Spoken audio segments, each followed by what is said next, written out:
AITA for telling my husband he ruined our honeymoon? Where do I even begin? I feel like I'm going crazy, and maybe writing this down will help me get some perspective because I genuinely don't know if I'm overreacting. Part of me feels like I'm being too dramatic, but the other part of me, well, I'm hurt, and I feel like my feelings are being completely dismissed. Anyway, here's what happened. Maybe some of you have been through something similar. My husband and I just got back from what was supposed to be our dream honeymoon. You know how it is when you first get married. You imagine everything will be perfect, like in those rom-coms where the newlyweds are all over each other, having the time of their lives on some secluded beach, without a care in the world. That's what I pictured. We've been talking about this honeymoon for months, carefully planning every detail. We picked a stunning location, beautiful beaches, luxurious resorts, just the two of us. I thought it was going to be the perfect way to start our married life. But it turned out to be anything but that. A few weeks before the wedding, my husband, let's call him M, started casually mentioning how it could be fun to invite his best friend and his wife to join us for a few days of the honeymoon. His best friend, Dan, and Dan's wife, Sophie, are good friends of ours, sure, but I was completely caught off guard by this suggestion. Who in their right mind invites other people on their honeymoon? I told him right away that I wasn't comfortable with the idea. This was supposed to be our time, our trip. We'd planned for it to be romantic, intimate, and just us. I didn't want to spend my honeymoon double dating or socializing when this was the one time in our lives we should be focusing entirely on each other. M brushed it off at first, saying it was just an idea, but as the days went by, he kept bringing it up. He said it would make the trip more fun and that he didn't want the honeymoon to be boring. Boring. That word stuck with me. I couldn't believe he thought spending time alone with me on a tropical island would be boring. But I let it slide, figuring maybe he was just anxious about the trip or overthinking things. I thought I made it crystal clear that I wasn't okay with him coming. I really thought I had put my foot down. So imagine my shock when we get to the resort. This gorgeous, dreamy place we'd both been so excited about. And there, in the hotel lobby, waiting for us, were Dan and Sophie. I froze. My heart dropped into my stomach. I was trying to make sense of what I was seeing. Why were they there? Did they just happen to book the same place? But then M, with this big grin on his face, turned to me and said, "Surprise." I invited them to join us for part of the trip, as if it was some kind of wonderful gift he had just given me. I couldn't even speak.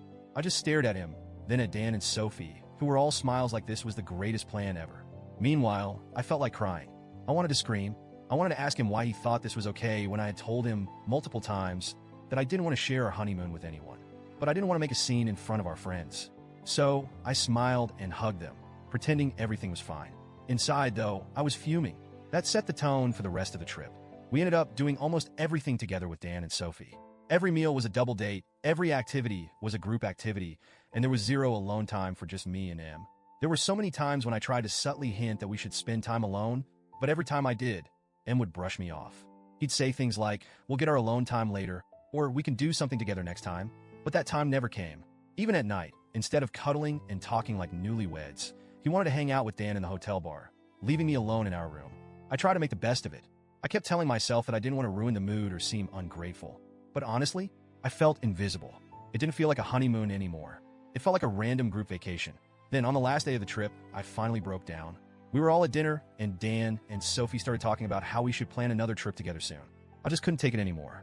I blurted out, "Maybe next time, M, and I can actually have a vacation, just the two of us," in this sarcastic tone that I didn't even mean to use. Everyone went quiet, and I could feel him glaring at me, but I didn't care. That night, back in our room, I confronted him. I told him that I felt like he had ruined our honeymoon by inviting them, and that he hadn't respected my feelings at all. Instead of apologizing, M got defensive. He said I was overreacting, that it wasn't a big deal, and that I should be happy we got to go on a trip at all. He even had the nerve to say, "We can always have another trip. It's not like this is the only vacation we'll ever go on." But that's not the point. This was supposed to be our honeymoon. It wasn't just any other vacation. It was meant to be special. I told him all of this, but he just shrugged it off and went to bed, leaving me feeling even more hurt and unheard. Now that we're back home, things are still tense. He keeps acting like I'm being unreasonable, and I don't know how to get through to him. I've tried explaining that it wasn't just about the trip itself, but about the fact that he didn't listen to me or respect my boundaries. But he keeps saying I'm blowing things out of proportion. So, Reddit, AITA for telling my husband he ruined our honeymoon?